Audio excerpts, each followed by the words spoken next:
The gardens of ancient Egypt probably began as simple fruit orchards and vegetable gardens, irrigated with water from the Nile. Gradually, as the country became richer, they evolved into pleasure gardens, with flowers, ponds and alleys of fruit and shade trees. Temples, palaces, and private residences had their own gardens, and models of gardens were sometimes placed in tombs so their owners could enjoy them in their afterlife. History. The history and character of gardens in ancient Egypt, like all aspects of Egyptian life, depended upon the Nile, and the network of canals that drew water from it. Water was hoisted from the Nile in leather buckets and carried on the shoulders to the gardens, and later, beginning in about the 4th century BC, lifted from wells by hoists with counterbalancing weights called shaduf in Arabic. Gardens belonged to temples or the residences. Secular gardens were located near the river or canals, and were used mainly for growing vegetables.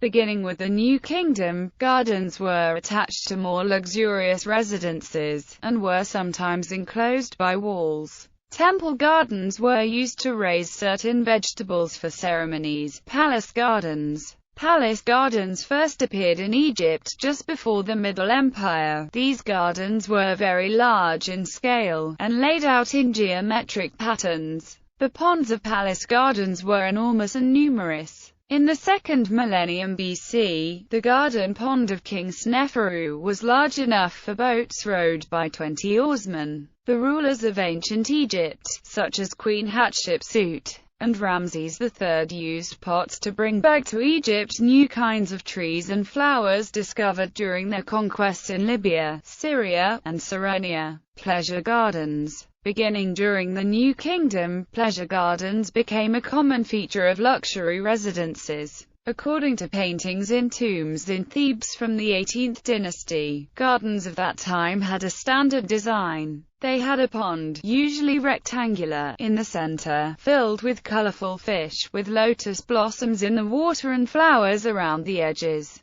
Around the pond were successive rows of trees, including sycamores, palms, and grenadiers, alternating with flower beds. The edges of the water basins were sloping, with a stairway down one side so gardeners could collect water for irrigation. The pond was often surrounded by walls or columns supporting grapevines. The walls and columns were decorated with colorful paintings of people, animals, and plants such as the poppy and rose. Temple gardens. Temples often had extensive gardens. The Temple of Ammon at Karnak had 26 kitchen gardens, alongside a very early botanical garden, which, according to an inscription, contained all kinds of beautiful flowers and bizarre plants which are found in the divine land which His Majesty has conquered. The hymns painted on the walls of tombs show that religious ceremonies centered on the cycles of nature and the changing seasons. Temple gardens often had rows of fig trees and sycamores, tamarisks, willows, or palm trees. Rows of trees sometimes stretched for several kilometers, connecting several temples.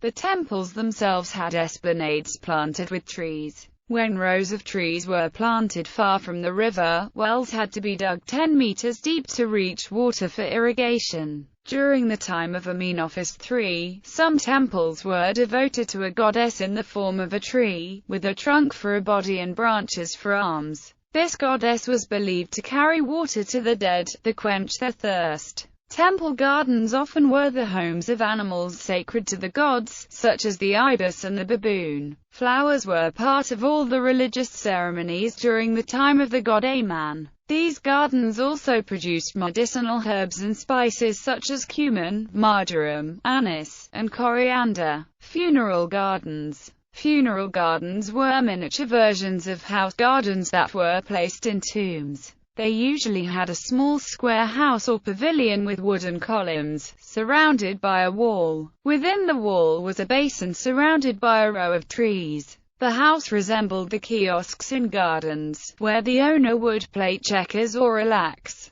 The dead were traditionally surrounded by the objects they would have enjoyed in life, and it was expected that they would continue to enjoy their gardens in their afterlife. The inscription of one tomb said, You promenade at your ease by the lovely bank of your pond. Your heart rejoices from your trees and is refreshed under your sycamores. Your heart is satisfied by the water from your wells that you made so that they would last forever. Trees and plants in the Egyptian garden. Trees were used in the gardens to produce fruit and for shade. 19 different species of trees were found in the gardens of Aneni, the architect to the pharaoh Thutmose I.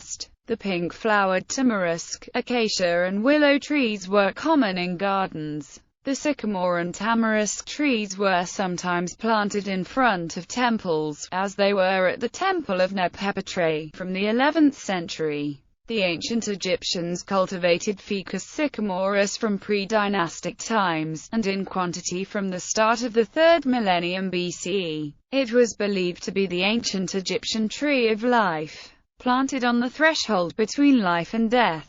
Zohari and Hopf note that the fruit and the timber, and sometimes even the twigs, are richly represented in the tombs of the Egyptian early, Middle and Late Kingdoms. Some of the caskets of mummies in Egypt are made from the wood of this tree. The most common fruit trees were date palms, fig trees and down palms. The Persea tree was considered sacred, and was found in both temple gardens and residential gardens. The pomegranate tree was introduced during the New Kingdom, and was prized for its aroma and color. Other fruits grown in the gardens were jujube, olives, and peaches. Vegetables were grown for food or for ceremonies. Cos lettuce was considered sacred, and was connected with Min, the deity of reproduction, and was believed to be a powerful aphrodisiac. Grapes were used to make raisins and wine. Tomb paintings show that grapevines were sometimes planted atop pergolas to provide shade to the garden. Flowers were raised in gardens to make decorative bouquets and for use in religious ceremonies.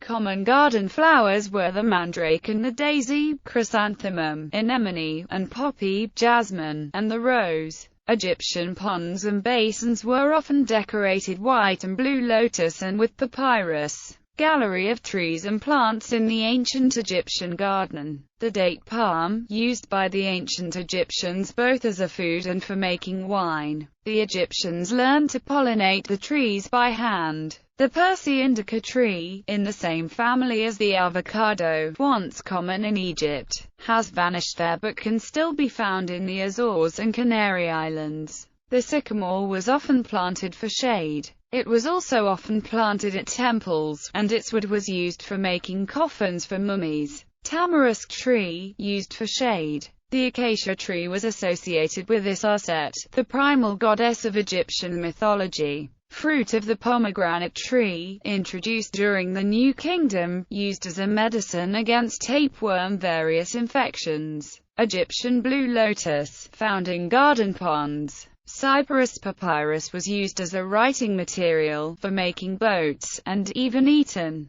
Ponds and pools. Ponds and pools were a common feature of the residential gardens of the wealthy and powerful of ancient Egypt, and are shown in a number of tomb paintings. Sometimes, as in the garden of Hatshepsut's temple at Deir el-Bahra, the pond was in the shape of a T, with one part of the T connected to a river or canal. The water was usually hoisted into the pond from the river by hand, or using a shadoof. Fish for food and ornament were raised in the ponds. They also were the home of migrating water birds. Flowers such as white and blue lotus were grown in the ponds for decoration and for ceremonies, and papyrus was known to grow at Deir el-Bahra. Later, during the Persian occupation of Egypt, the pink lotus was introduced. Shade, color and aroma. Shade was an important feature of the garden, provided by trees and by grapevines supported between columns. Describing these gardens, Shaw and Nicholson wrote, "The overall effect would have been one of cool shade, heavy with the fragrance of the flowers and the trees."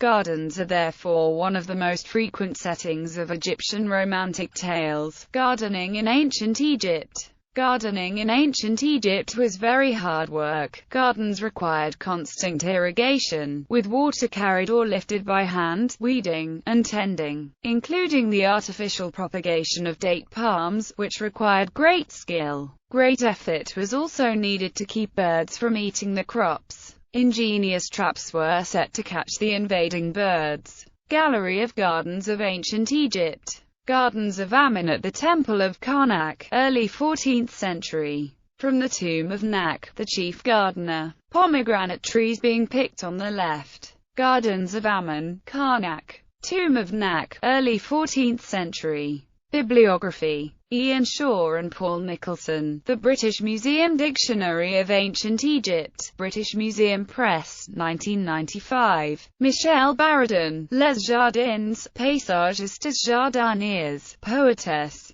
Editions Robert Laffont, 1998. Jan Arsman, David Lawton. Death and Salvation in Ancient Egypt. Translated by David Lawton, p. 171. Cornell University Press, 2005. ISBN 0801442419. Daniels O'Hare and Maria Hopf. Domestication of Plants in the Old World, 3rd edition. C. Desroches Noblecourt, Lat. Egyptian, Puf. Paris, 1962. J.C. Huguenot, Le Jardin dans l'Égypte ancienne, Peter Lang, Paris, 1989.